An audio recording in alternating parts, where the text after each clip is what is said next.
Hi, my name is Breck Ecker, and today I will be talking about my case study on my student Jack from my AP US History class. For this activity, my mentor teacher and I selected a student who I will refer to as Jack.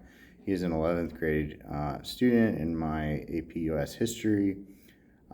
He is high IQ, highly capable, whose academic performance is limited not by his ability, but somewhat by his distractibility and inconsistent self-regulation. One of the reasons I selected him is because I also coach him, and so this is a good opportunity to talk about sort of the how that looks as a teacher who's sort of involved in a student's life, both in the classroom and on the lacrosse field. Jack lives with both of his parents and a younger sibling. He has recently relocated from South Florida so that he can be near our school and attend and be part of our athletics programs. My mentor teacher has also spoken. He's also familiar with him through sports. I have a lot of interactions not only with Jack's parents related to sports, but also with my classroom. So his school and academic history, he has no documented learning disability. He has strong standardized test taking scores, and he has a long history of being verbally gifted, but he has patterns of distractibility, especially during transitions. This is important because he entered my class slightly later into the semester, and I was a little bit hesitant to even allow him. I had sort of the option to not allow him, and I tried to make it clear that I wasn't going to tolerate him being sort of a distraction in my class. It was a little bit rocky at first, but I think that he's sort of found his rhythm a bit.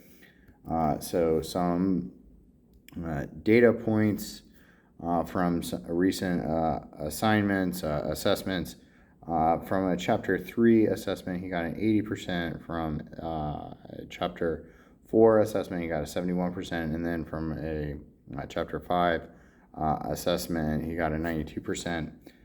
This 71% dip happened during a period where he had missed a number of days for sports commitments. But after interventions were placed, I removed him in seating and set some more clear boundaries. He rebounded well. He did fairly well compared with class averages, especially on the Chapter 3 and Chapter 5 assessment. He was slightly below the average with that Chapter 4 one.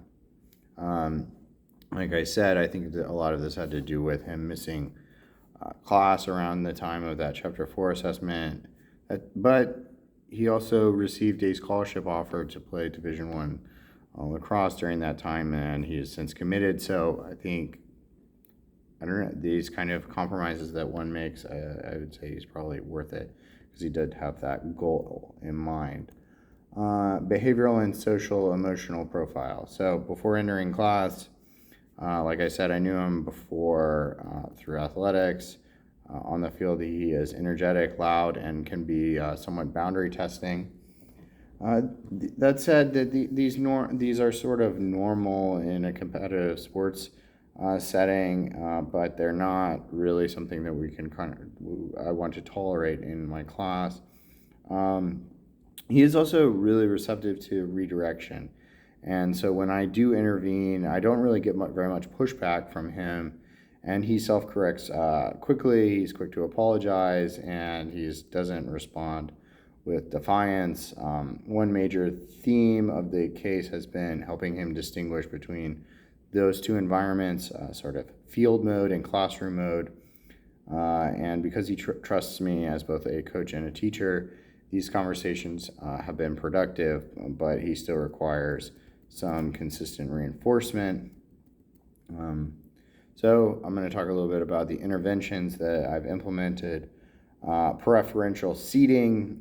Jack was moved away from peers who tend to pull him off task. That said, he's also responsible for pulling others off task, especially another boyfriend that he had, like a guy friend that he has in the class.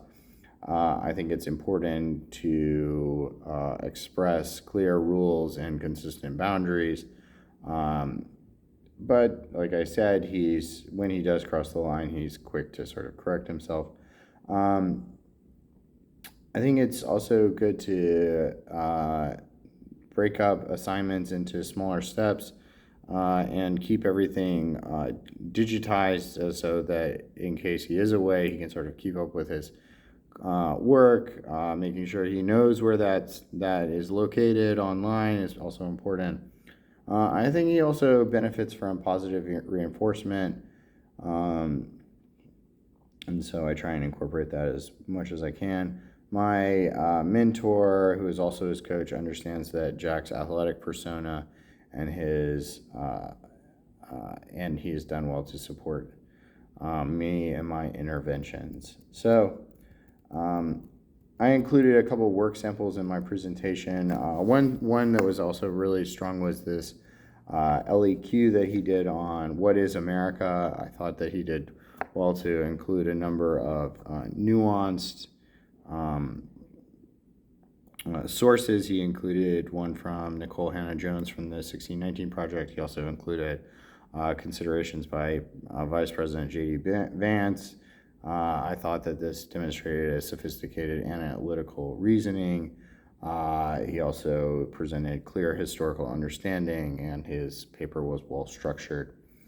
In summary, Jack is a gifted student whose main challenges stem from attention regulation and navigating the cultural expectations between athletics and academics. His rapid improvement when he sort of went down on that one assessment showed how structure works, boundaries work, predictability works. My next steps include to continue providing more opportunities for him to monitor his behavior, make sure I reinforce norms, communicate with his parents to continue building on my expectations in class, and continue to support him and differentiating between field mode and classroom mode. Thank you for watching, and I look forward to your feedback.